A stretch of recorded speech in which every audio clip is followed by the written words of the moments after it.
35장 1절로 15절까지의 말씀입니다.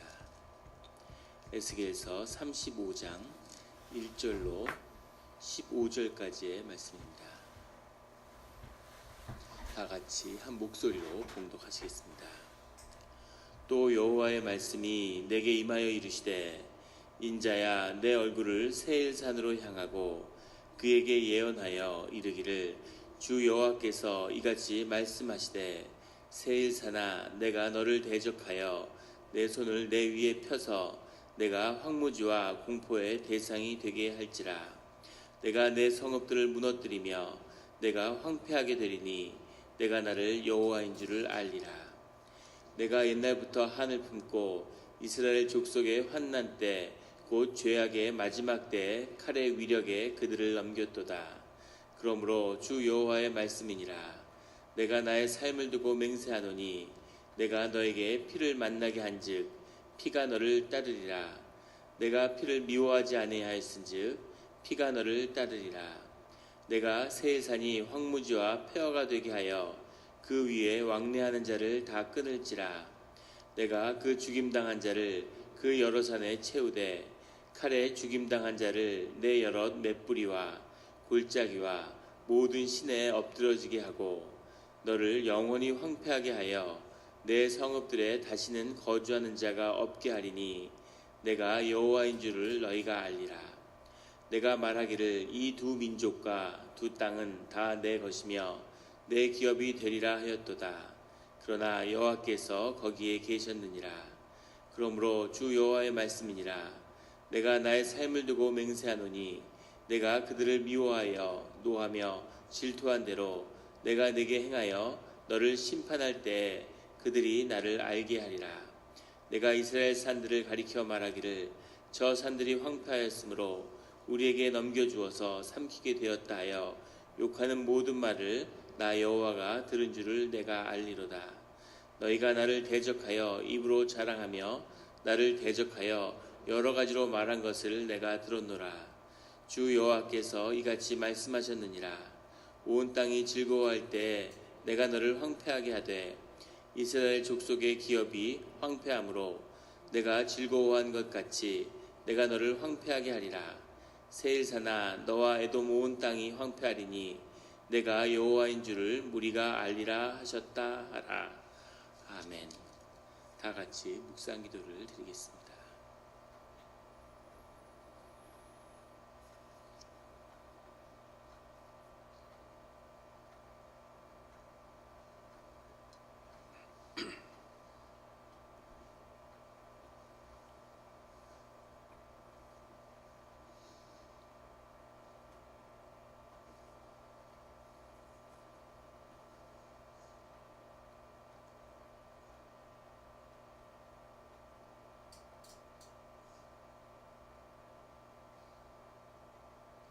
하나님 아버지, 감사합니다. 주의 음성을 듣고자 저희가 새벽 제단 앞에 모였습니다. 우리 마음의 기도와 우리 마음의 묵상이 주님께 연락되기를 원합니다. 감사드리며 예수 그리스도 이름으로 기도드렸습니다. 아멘. 오늘 에스겔서 35장의 말씀은 이렇게 시작하고 있습니다. 또 여호와의 말씀이 내게 임하여 이르시되, 인자야, 내 얼굴을 세일산으로 향하고 그에게 예언하여.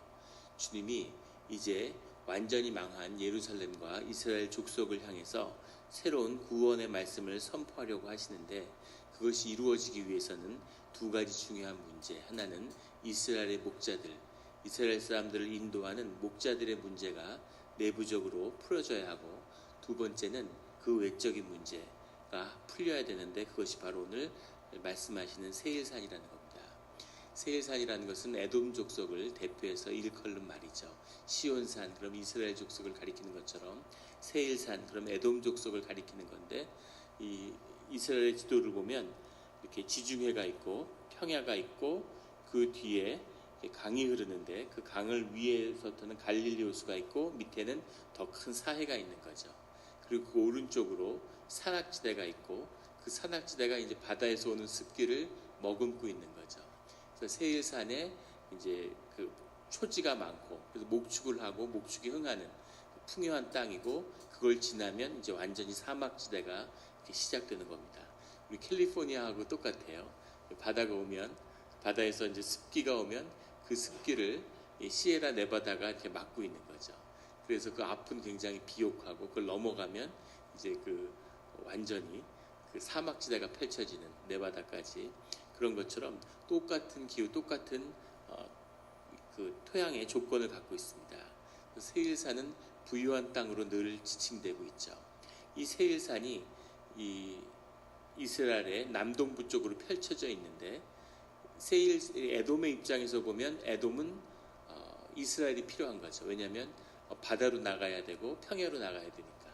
그리고 이스라엘은 동시에 목축과 여러 가지 뭐 양털이라든가 젖이라든가 고기 이런 것을 또 에돔에게서 구하니까 서로 사실은 깊이 이제 엮여 있는 겁니다. 삶을 나누어야 하는 그런 존재이죠. 그런데 이 이스라엘 족속의 운명을 풀어내기 위해서는 그 운명이 이제 바뀌어가는 주 안에서 그 구원의 일이 열리기 위해서는 이 에돔의 문제를 세일산의 문제를 풀어야 되는데 거기에 대한 주님의 말씀이 선포되고 있는 겁니다. 3절에 이르기를 주 여호와께서 이같이 말씀하시되 세일산아 내가 너를 대적하여 내 손을 내 위에 펴서 그 에돔 족속 위에 하나님의 임재가 임할 거라는 거죠. 그런데 그 손을 편다는 건 하나님이 개입하시겠다는 겁니다. 섭리로 세상을 움직여 가시는데 하나님의 특별한 역사하심이 거기에 임하는데 그것이 축복과 구원이 아니라 내가 황무지와 공포의 대상이 되게 할지라 그것이 심판이고 에돔을 완전히 쓸어버리는 그런 역사가 될 거라고 주님이 말씀하시는 거죠. 그런데 에돔뿐만이 아니라 이 동아시아에 있는 모든 것을 하나님이 그런 역사의 경륜을 새롭게 펼치시기 위해서 징계의 역사를 통해서 모든 환경을 다 허무는 역사를 바빌론을 통해서 하나님이 이루셨는데 그 가운데서도 이 예언이 선포되고 있는 시점에서 아직 에돔은 망하지 않고 있는 거죠. 그런데 이 이스라엘 족속의 회복을 위해서 에돔이 해결돼야 된다는 것을 주님이 이스라엘 족속에게 말씀하고 계시는 거죠. 4절에 내가 내 성읍들을 무너뜨리며 내가 황폐하게 되리니 내가 나를 여호와인 줄을 알리라.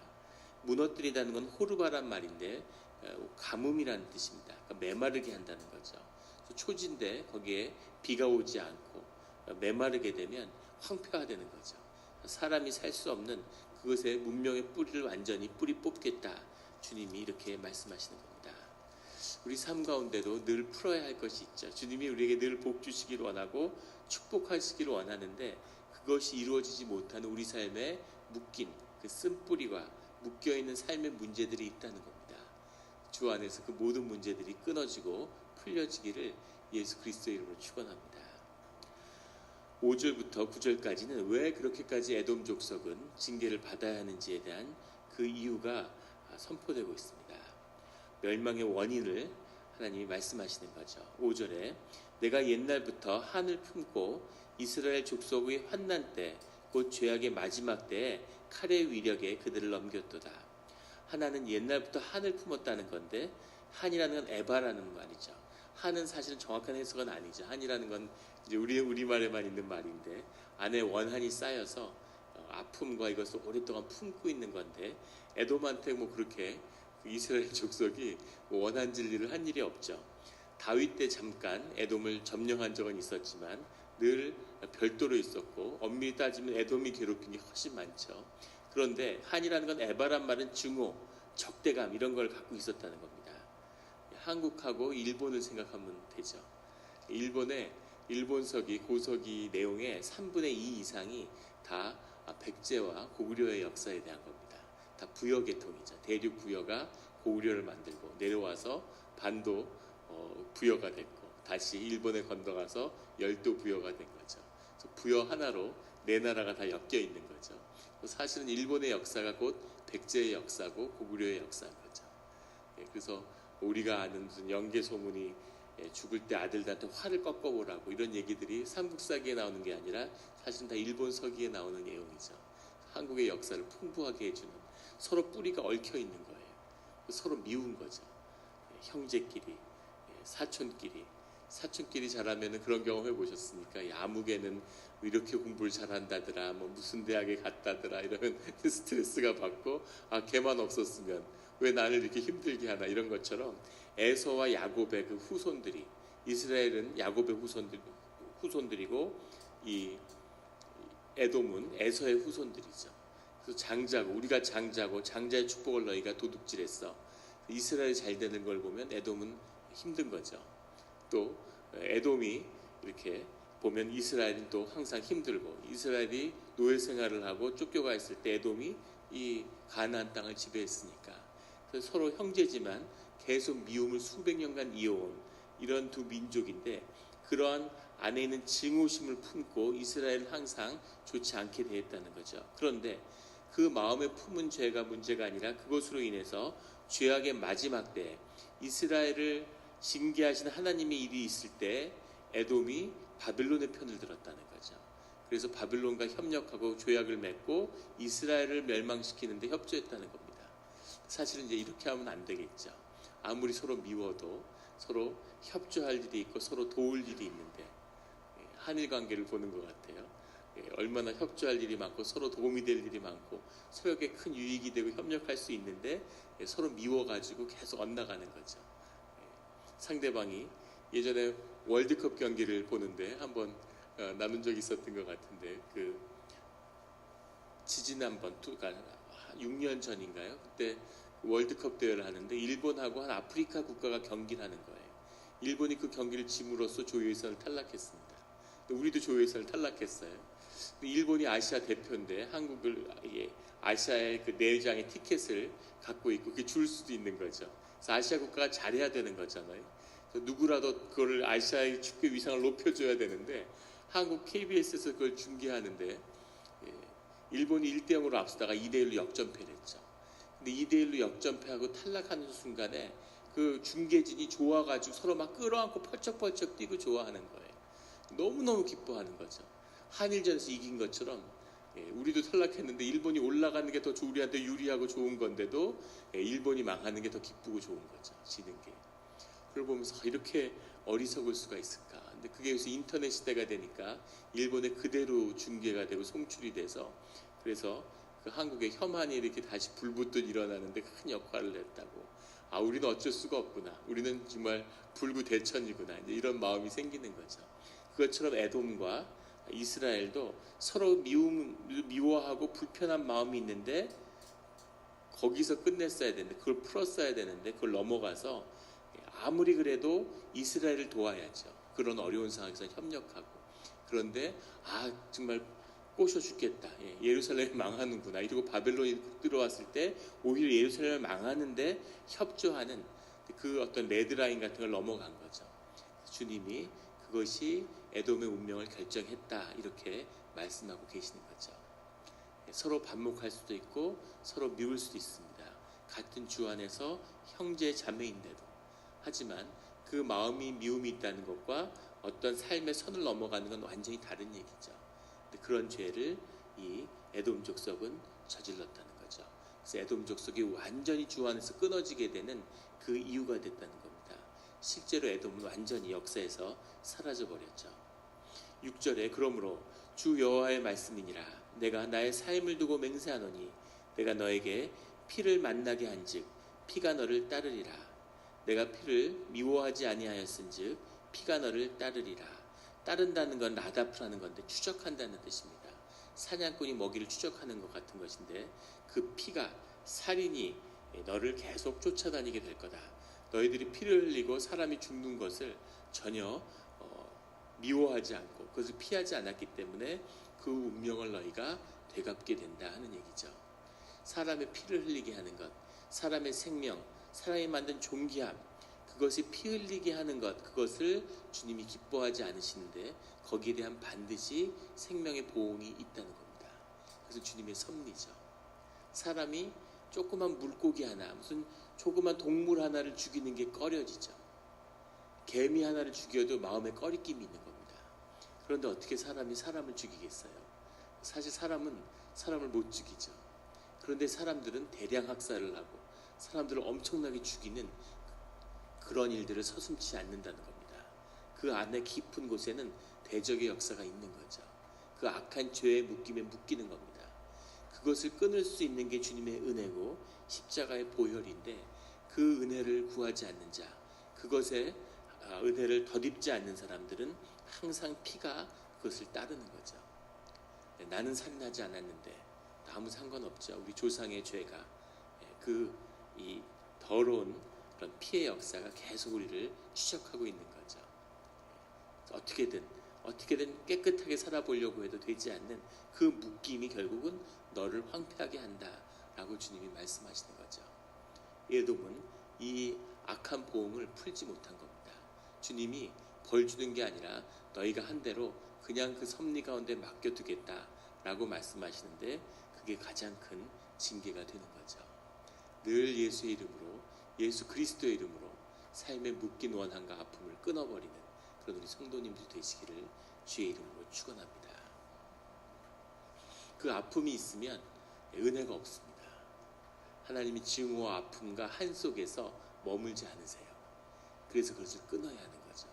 근데 그것을 풀어야 되는데, 그것을 푼다는 의미는 그 모든 문제를 주님께 올려드린다는 얘기죠. 내가 섣불리 풀겠다고 가서 화해해야지 하고 가면은 횡액을 당하게 되죠. 그렇게 하라는 것이 아니라 그것을 주님의 문제로 올려드려야 된다는 겁니다. 내가 미워하고 내가 갚아야지 하면 갚아지지도 않을 뿐 아니라 더 큰 수렁에 빠지게 되는 거죠. 주님께 그것을 계속 올려드리면 주님의 일이 돼야지 주님의 개입이 일어나고 주님의 역사하심이 일어나고 주님이 그 문제를 푸신다는 거죠. 그것이 풀려야 주님의 축복이 우리에게 임할 수 있다는 것을 주님이 이스라엘 족속에게 말씀하고 계시는 거죠. 그게 풀려야 이스라엘이 받을 복을 너희가 받게 된다, 이렇게 말씀하시는 겁니다. 그래서 이 에돔에 대한 말씀을 마지막으로 36장부터는 이스라엘을 향한 축복의 말씀이 시작되는 거죠. 늘 주님의 축복을 받는 삶의 묶임을 푸는 우리 성도님들이 되시기를 주의 이름으로 축원합니다. 7절에 내가 세상을 황무지와 폐허가 되게 하여 그의 위에 왕래하는 자를 다 끊을지라 라는 주님의 말씀이 그 결국에 성취되었습니다. 10절에 가면 내가 말하기를, 또 다른 에돔의 큰 죄의 문제가 나오는데, 두 민족 두 땅은 다 내 것이며 내 기업이 되리라 하였도다. 그러나 여호와께서 거기에 계셨느니라. 두 민족이라는 것은 이스라엘과 유다를 이야기하는 거죠. 그리고 두 땅도 그 땅을 이야기하는 건데, 그것은 사실은 한 땅이고 한 민족인데, 이것을 두 땅이라고 얘기하는 것 자체도 사실은 주님을 모욕하는 길이죠. 인간들이 못나서 두 개로 나눠져 있을 뿐이지 그것이 하나인데, 그것이 내 기업이 되리라 하는 것은 이제 그 두 민족이 멸하고 나면 이제 그 땅은 다 우리 거다라고 에돔이 기뻐하였는데, 하지만 여호와께서 그 땅에 함께 하시며 그 모든 일을 들으셨다는 거죠. 주님의 역사가 있고 주님의 징계가 있지만 그 안에서 주님을 발견하고 주님의 뜻을 잘 따르는 것, 이것이 아주 중요하다는 겁니다. 그래서 주님이 안 계시는 것처럼, 주님이 역사하지 않으시는구나, 이건 다 우리 거구나 하고 좋아했는데 그렇게 되지 않는다는 겁니다. 11절에 거기서 한 발 더 나가서 내가 그들을 미워하여 노하여 질투한 대로 내가 내게 행하여 너를 심판할 때 그들이 나를 알게 하리라. 미워하고 노하고 질투하고 그 한 대로 주님이 갚으실 거라는 거죠. 하나님이 주의 자녀를 징계하는데 그것을 비아냥하고 하나님을 모욕했던 일, 주의 민족을, 주님의 자녀들을 조롱한 일, 그것을 주님이 결코 용서치 않는다는 겁니다. 성경을 보면 주님이 절대로 용서치 않는, 절대로 해서는 안 되는 일이 있는데, 주님이 징계하는 자를 조롱하거나 놀리는 일이에요. 모욕하는 일, 이런 일들은 절대로 해서는 안 되는 일입니다. 거기에 당한 두 민족이 아멜렉과 에돔이죠. 이스라엘 족속을 주님이 징계하는데 그걸 보고서 막 너희들 뭐 그렇게 하나님 찾더니 참 꼴 좋다 이런 식으로 비웃다가 엄청난 징계를 받은 거죠. 우리 주변에도 뭐 그럴 수 있죠. 우리 욥에 나오는 것처럼 친구들이 때로 가서 막 이렇게 네가 불의하니까 회개하라 이러고, 아픈 사람한테 신방 가서 하나님이 몸에 가시를 주셨다고 그러고, 네가 회개할 일이 분명히 있으니까 회개하라 그러고, 그런 짓을 하면 주님이 굉장히 노하신다는 거죠. 절대로 해서는 안 되는, 주님이 다루시고 주님이 그 그 때가 있다는 거죠. 그래서 주님을 존중하고 기도하면서 스스로 회개하고 자신을 돌아봐야 할 때인데, 그때에 주님을 대적하는 그런 죄를 에돔이 저질렀다는 거죠. 13절에 너희가 나를 대적하여 입으로 자랑하며 나를 대적하여 여러 가지로 말한 것을 내가 들었노라. 그때 너희가 했던 이야기들, 그 입술의 죄를 하나님이 다 기억하신다는 거죠. 하나님을 대적하는 마음이 그 깊은 곳에 있고, 그리고 그것을 드러내므로 교만의 죄를 저질렀다는 겁니다. 주님이 제일 싫어하는 두 가지 행위가 약한 자를 괴롭히는 것과 그 다음에 스스로 자기를 높이는 일입니다. 교만하는 거죠. 그래서 하나님이 늘 미워하고 그것을 다뤄야 된다고 말씀하시죠. 이 죄는 이스라엘을 향해서도 똑같은 것입니다. 하지만 이스라엘을 향해서 교만함을 드러내고 이스라엘을 조롱했기 때문에 그것이 주님을 향한 대적이 되었다는 거죠. 이 반대의 역사도 있죠. 그 어려울 때, 어려움을 당할 때 물 한 잔이라도 주면 주님의 이름으로, 주님 때문에 주님이 결코 그 축복을 놓치지 않을 거라고 말씀하시죠. 그래서 어려울 때 주님의 자녀가 주님의 징계 때문에 어려움을 겪고 있을지라도 주님으로 인해서 긍휼을 베푸는 자들은 주님이 축복하신다는 겁니다. 축복의 기회를 주시는 거죠. 그런데 에돔은 그것을 정반대로 저주와 징계의 그때로 받았다는 거죠. 15절에 그 결국은 세일사나 너와 에돔 온 땅이 황폐할 것이다 라고 말씀하고 계십니다. 이 말씀으로 에돔의 운명이 결정된 거죠. 이 말씀이 선포되고도 100년 이상을 에돔은 잘 살았습니다. 하지만 이것이 보이지 않는 실제고 역사 속에서 주님의 뜻이 이루어지는 거죠. 그래서 이것을 보고 이것을 듣는 자들이 있다면 주님 안에서 이 문제를 풀어라고 했겠죠. 돌아오려고 했겠죠. 하지만 에돔에는 이 말씀을 듣는 자가 없는 거죠. 늘 주님의 말씀을 들으며 특별히 우리 마음 가운데 오늘 미움이나 아픔이나 적대감 같은 것으로 인해서 내 삶을 땅으로 끌어내리는 그런 것이 있다면 오늘 예수 그리스도의 이름으로 용서하고 주님께 내어드리는 그 일이 우리 가운데 함께하기를 주의 이름으로 축원합니다. 같이 기도드리시겠습니다.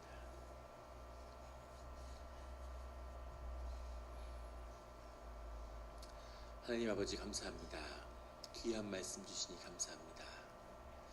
우리가 살아오면서 마음속에 아픈 일들이 있고 깊은 상처가 있음을 주님이 아십니다.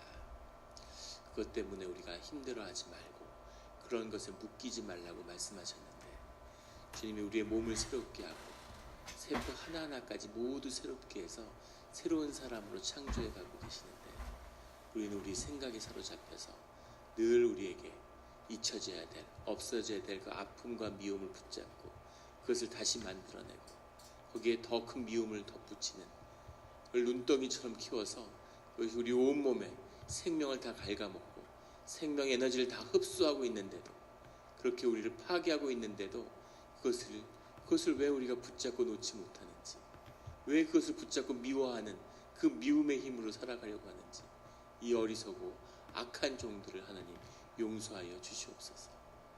주여 아버지 오늘 예수 그리스도 이름으로 십자가의 능력으로 그 모든 묶임을 끊습니다.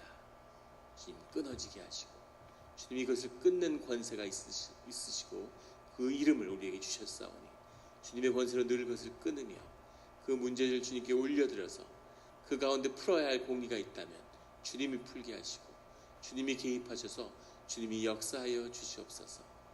하나님이 주신 그 귀한 생명을 이 한 번뿐인 삶을 미움과 원한을 갚는데 그런데 헛되이 써버리는 것이 아니라 늘 축복을 누리며 축복을 구하며 얻고 받는 그 문을 여는 축복의 자녀가 되게 하여 주시옵소서. 주여 아버지여 주님의 그 귀한 마음을 우리를 바라보시는 그 아버지의 마음을 보게 하여 주시니 감사합니다. 주님 결단하는 믿음의 삶의 자리로 인도하여 주시옵소서.